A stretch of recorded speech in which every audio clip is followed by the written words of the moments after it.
everyone. Welcome back to the Brando and Joe podcast. Our guest today is Matisha Montgomery. She received her master's degree in IO psychology from Missouri State University and is currently the Chief Learning Officer at the U.S. Department of Housing and Urban Development. Welcome, Matisha. Thanks for joining us today. Welcome.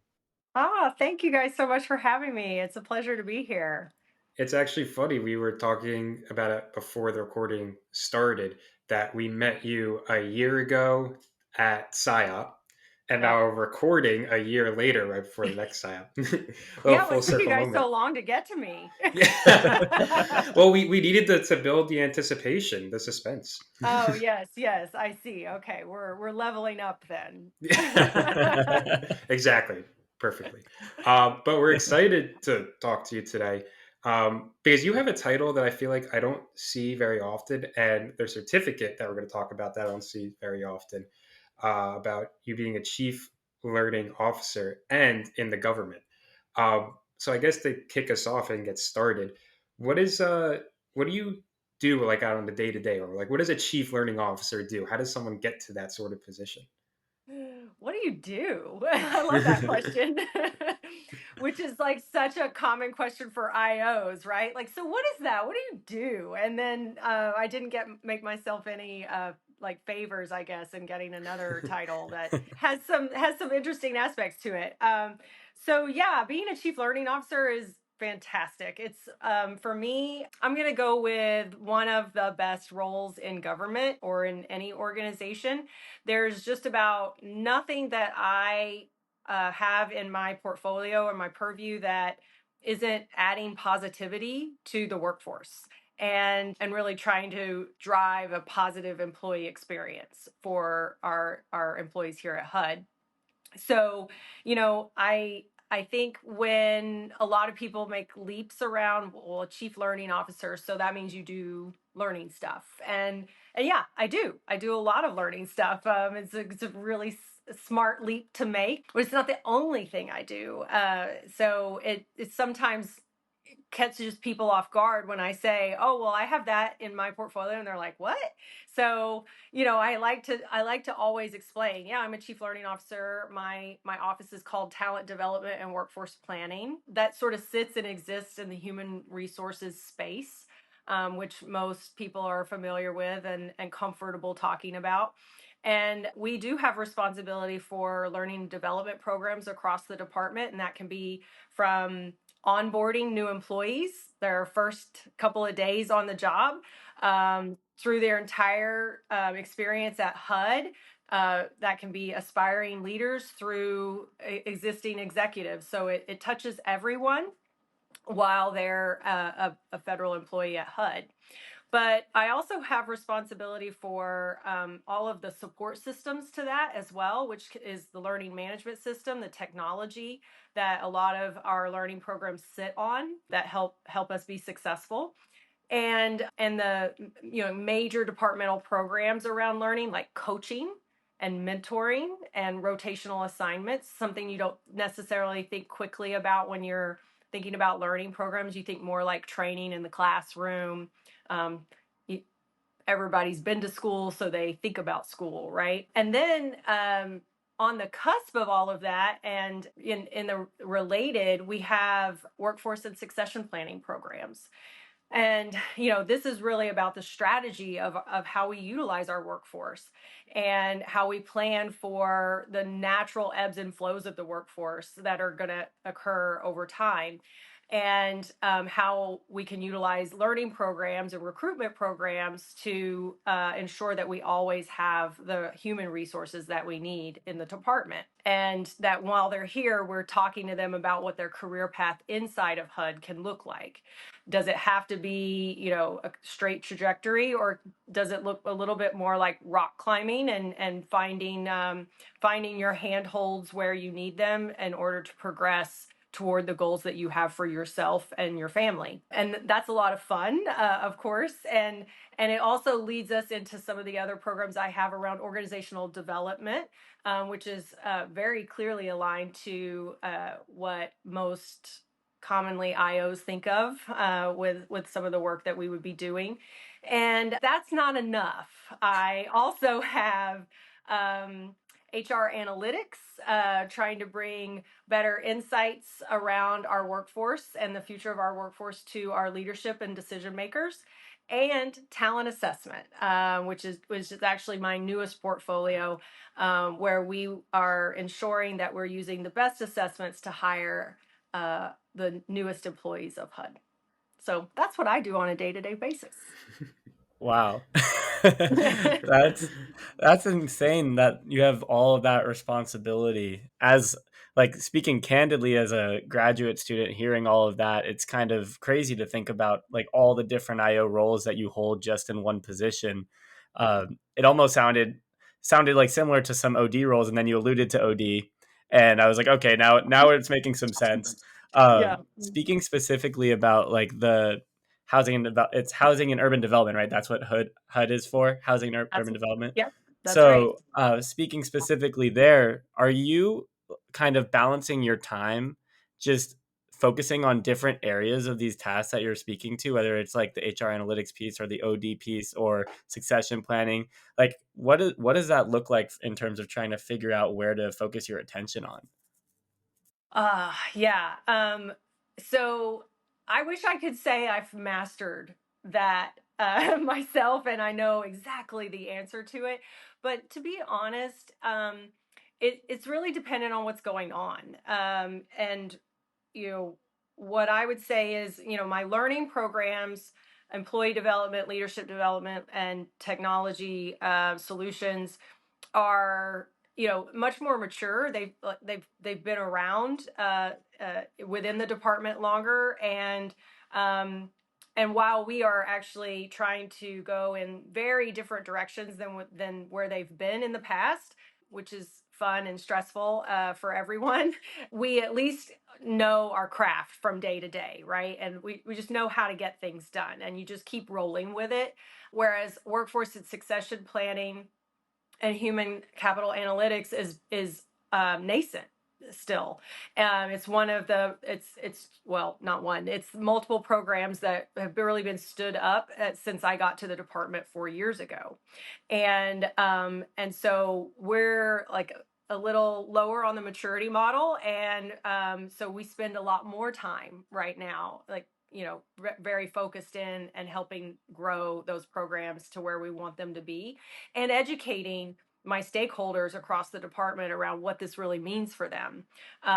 They haven't actually had these kinds of conversations in the past. They haven't been asked the kinds of questions that we're asking them today.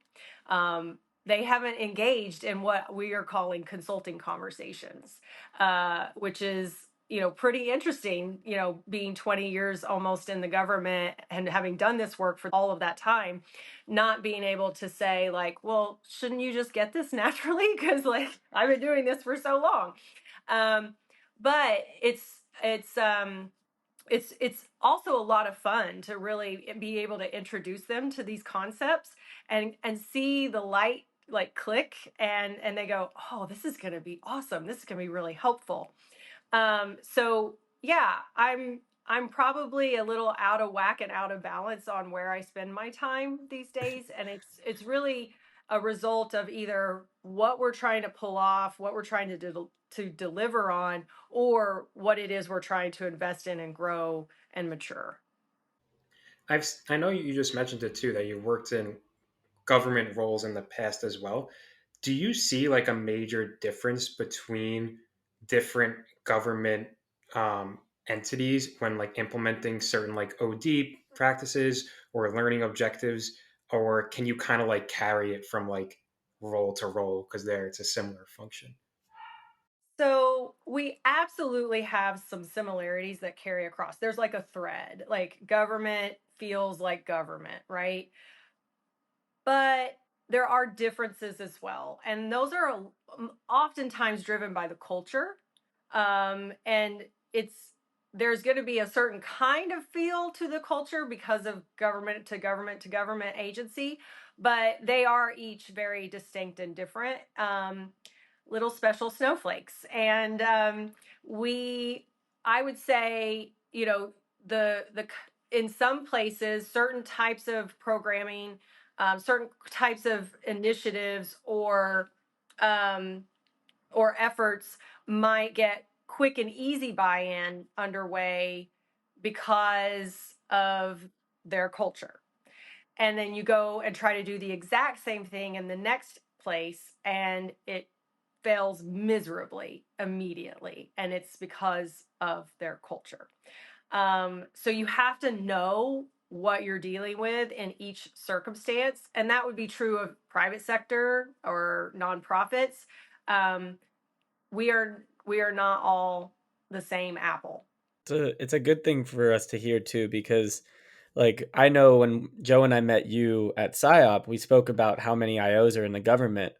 So you hear about a lot of these like IO specific roles that are in the government, but to think about it, sometimes you think government and you're gonna go, oh well, what my role will be the same in whatever sector of the government I work in. And to hear that, I think is definitely a good thing for us to know, because I think if students are looking for a career, and I don't want to be misquoted here, but I want to say that it was at one point I was told that there was the largest amount of IOs in government. Is that still true? I don't know if you know that. I don't know that I could even say that for sure these days, because there are True. some organizations that have gotten so big. The federal government is about 2.2 million people.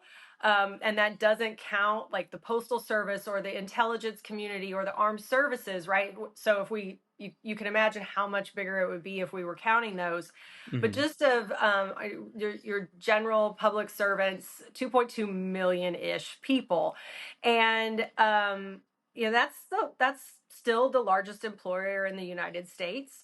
But Amazon's coming up pretty close. Walmart's pretty big too. And so that I do think that there's bigger and bigger pockets of them. But if you put all of us together across the various agencies of the federal government, you'd still have a very large contingency of industrial organizational psychologists. And many of them are in truly what we call job series in the government, in IO series. And some of them are not, but they're doing IO work still. Oh, no, that's really cool. I feel like that's probably where you see the truest IO work too, just based off of how you were describing it. One thing that comes to our mind, and it's on our prep guide to talk to you about today, is that certificate that Joe alluded to. And we're talking about all these different IOs in the government. And I can assume that like these certificates are probably a way of differentiating skills across, like, to make yourself seem like you are very competent and understand like whatever the role is specifically. So your certificate, one was in Chief Learning Officer certificate, and the other was a Key Executive Leadership certificate, both which Joe and I haven't seen before. So we would love to just kind of hear what drove you to getting those and really what they entailed, because they're very unique. Yeah, yeah. I'd be happy to share. So my executive leadership certificate from American University was in relationship to my senior executive service candidacy. So within the federal government, we have many of our positions are what's on a general schedule, and those are like individual contributor positions up through supervisory and management roles. And then once you get to the senior executive service, it's sort of a different tier and a different type of position and appointment. And there are different things that come with that and different expectations, of course. So similar to C-suite level executives in the private sector.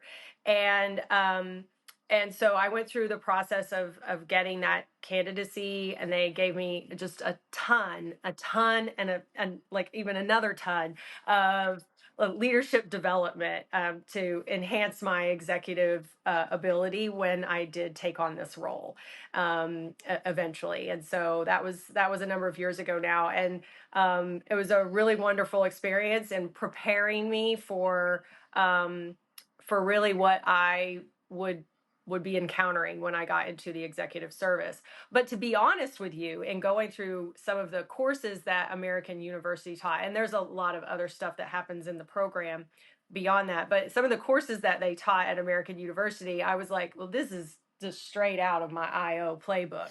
Um, but probably from more of a MBA lens, and so it was a quite interesting experience where my colleagues and my cohort peers had not been exposed to many of the things that they were talking about, and I was like, oh yeah, no, I know exactly what we're talking about here. So it was fun.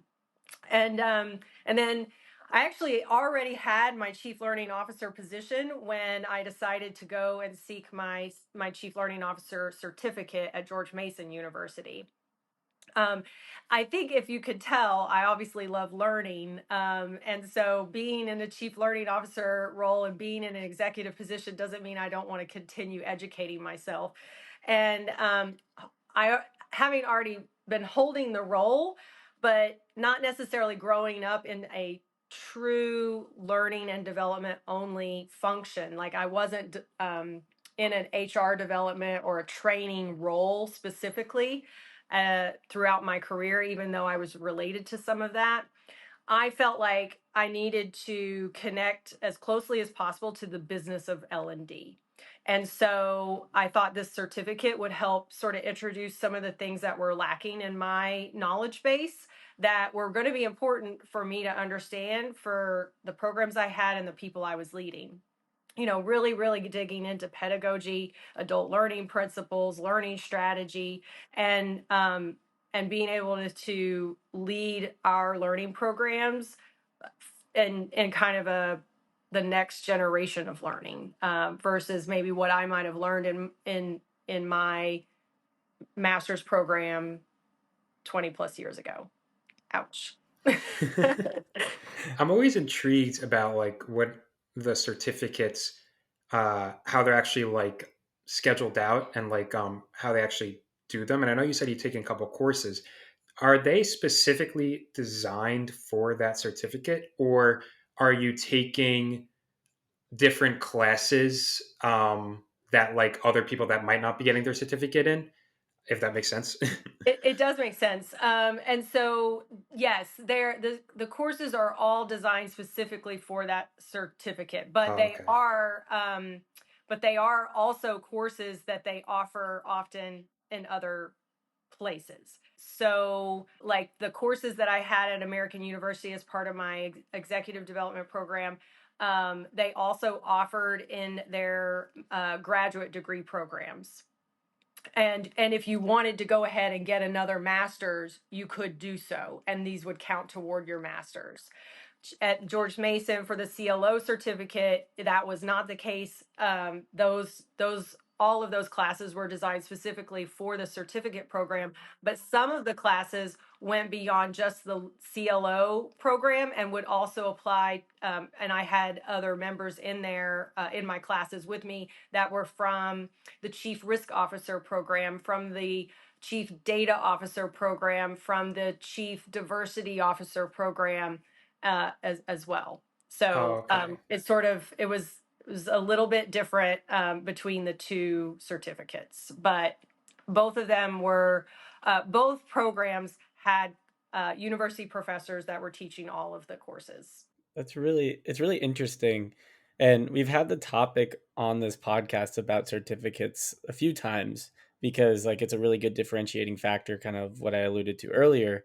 Um, one thing, like one question that comes to my mind about like using the utility of those certificates and stuff is just like when you're in a position and you kind of explain the candidacy process of it, um, is this something that your like HUD is organizing for you to take, and then you will go ahead and take it, or you had to seek out the opportunity to get that? I just want to get some clarification on that because I think that's a really cool piece. Yeah, it's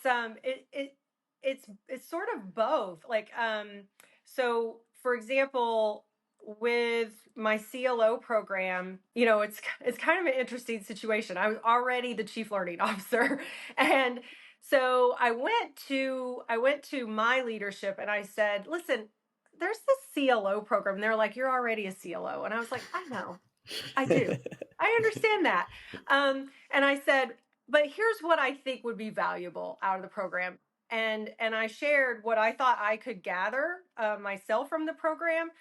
but also what I could do in auditing the program in case it would be beneficial from a succession planning standpoint. I will not retire from this position, most likely.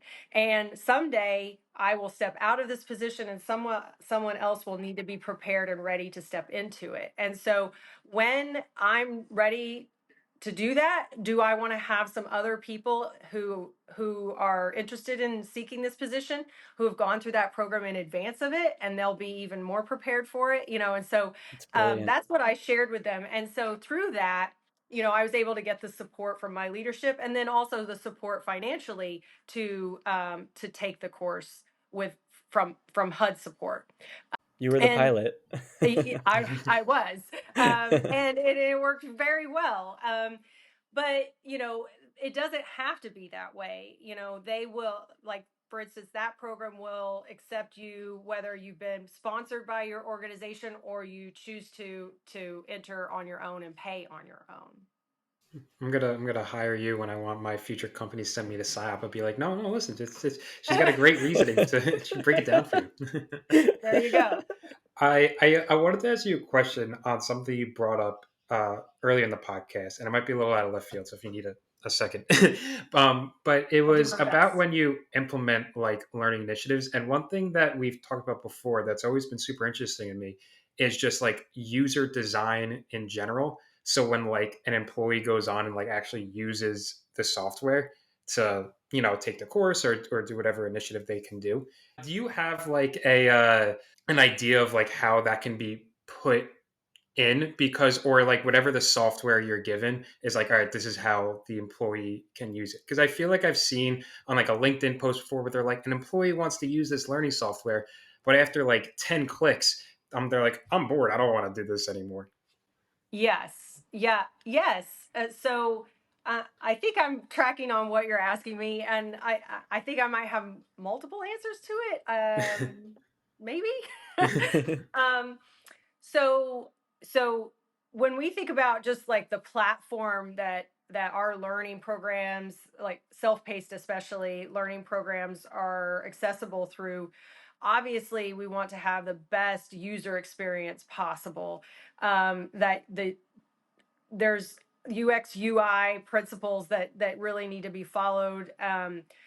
In government especially, we sometimes do a terrible job of that. I will be the first to admit, we've got a lot to do in making up some headway with really improving the overall user experience. But then what I think you also are sort of alluding to is once you're in and you've launched what you're actually going to participate in, and you're like getting in there, and you're like, this isn't what I thought it was going to be. And like, how are we capturing whether or not they want to engage, they've sort of decided to disengage, or got their feedback on why they may have done that? Is that No, that was perfect for a directionally? very poorly worded question. That was a good. No, I mean, I was tracking with you. So yeah, what we always do. So we have training evaluation sort of embedded fully into everything that we do. And and we follow Kirkpatrick's model. I think it's the most popular. Everybody's heard of it. And so at a minimum, we're going to make sure that we get some level one feedback, and like really understanding, like, how did they feel about what their experience was? Because to be honest, what we already understand is that if they don't feel good about this experience, then there's going to be no learning that takes place. Like, even if there was some good stuff in there, if the experience itself, all the stuff that surrounds it, was trash, then that's how they're going to think of what they heard. So what we're always going to do is look for, at a minimum, that level one feedback. If somebody's in a self-paced, asynchronous experience, we're going to give them, even if they abandon it, we're going to give them the opportunity to give us feedback. So why are you leaving? What's going on here? We also are tracking that metric. Like we have a lot of people launching this program, but they're not finishing this program, because that tells us something's going on here. And they don't even have to tell us why for us to notice something's going on here. Not to like further complicate our description of all the work you do, but but that I wanted to know if that's under the same umbrella as the HR analytics piece you were speaking to earlier, or is that something separate? That's actually separate.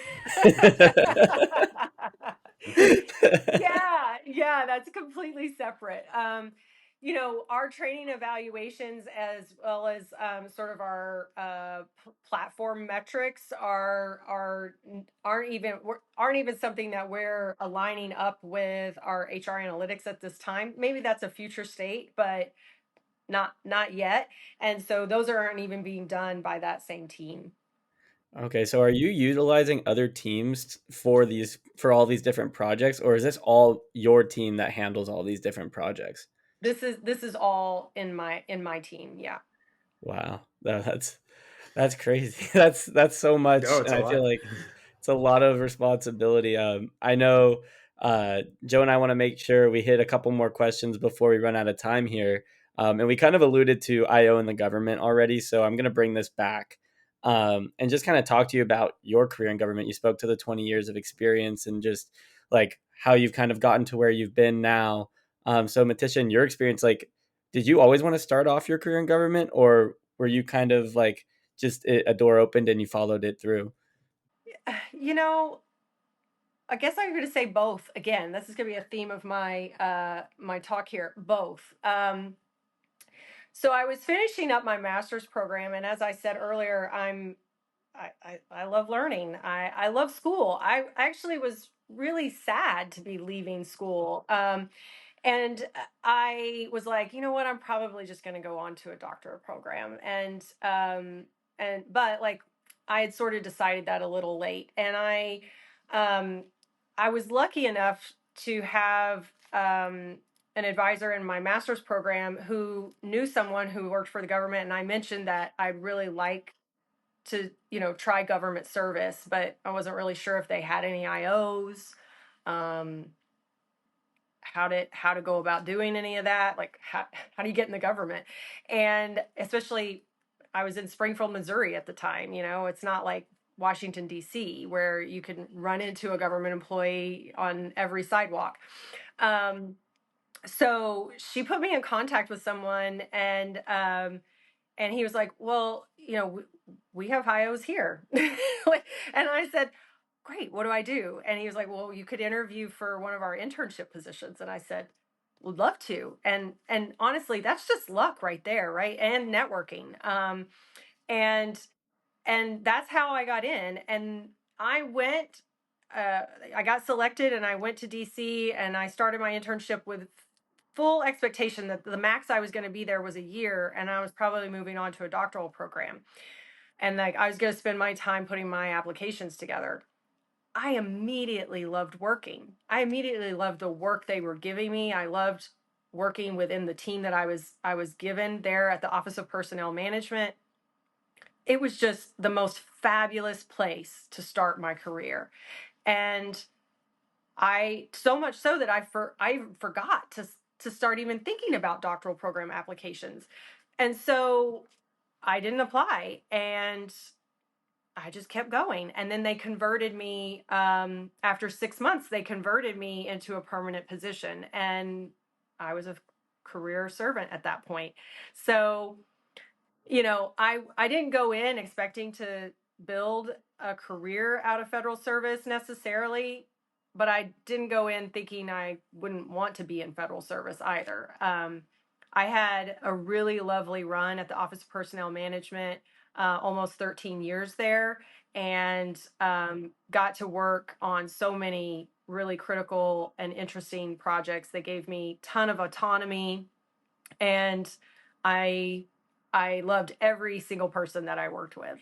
And then, from there, jumped to Department of Homeland Security, got to do some things that I would never have expected to be able to do in the federal government, period. And then here I am at HUD. So I most of the time I'm looking backward on this career going, how in the world? And aren't I so lucky? But honestly, I really truly feel like, the world is just taking me where I'm supposed to be. So it's like a heartwarming story. I feel like you don't always hear people saying like, as soon as I started out, yeah, I loved every single second of it, and now I'm like still loving it. Usually there's, um, well, I didn't love it at first, and now I'm going to try something different. It's good to know Yeah. from a student perspective. I mean, when I was in my master's program, it was a fully balanced I to O program, and I was leaning very O in the program. I got to my internship, and so they gave me some O kind of stuff. Like the first thing I worked on was the employee engagement survey, action planning for the department or for the agency, and and then the next thing I knew, I was in selection, and I was full on I, like didn't even wasn't even touching O, and I was loving every second of that. And then I was like, well, I kind of love this, but I want to be able to do some other stuff. And they were like, go for it, do it. And so I was able to not just specialize in one thing, but to be able to touch so many parts of the field. And I just think that that's a treasure. Like you just don't get that in most positions and in most places. Did it was it different when you started out in government? Like when I mean like very first starting out versus maybe like a different organization? Like just because it's government, like do they have like different policies when you're like an intern or like an entry level that you have to learn or kind of like hoops to jump through? Um, so I think, in any especially any large organization, it's like they speak their own language, right? And you have to learn that language, the way they talk about things within their environment and their operations. You have to learn that. And then, of course, government is the most regulated place. They are the regulators in most instances, and there's tons of policies and procedures, but there are in any large organization too.